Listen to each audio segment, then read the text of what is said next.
Now, the man to whom I'm going to introduce you was not a Scrooge.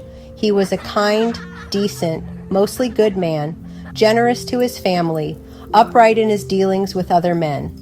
But he just didn't believe all that incarnation stuff, which the churches proclaim at Christmas time. It just didn't make sense, and he was too honest to pretend otherwise. He just couldn't swallow the Jesus story about God coming to earth as a man. I'm truly sorry to distress you, he told his wife, but I'm not going with you to church this Christmas Eve. He said he'd feel like a hypocrite, that he would much rather just stay at home, but that he would wait up for them. And so he stayed, and they went to the midnight service. Shortly after the family drove away in the car, snow began to fall. He went to the window to watch the flurries getting heavier and heavier, and then went back to his fireside chair and began to read his newspaper. Minutes later, he was startled by a thudding sound, then another, and then another. Sort of a thump or a thud.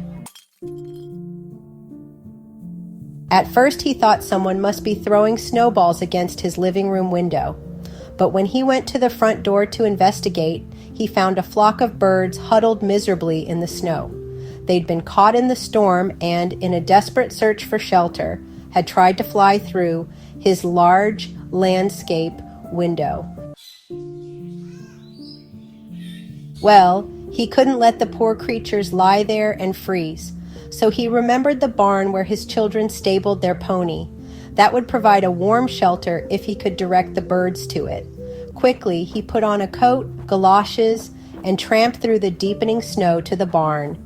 He opened the doors wide and turned on a light, but the birds did not come in.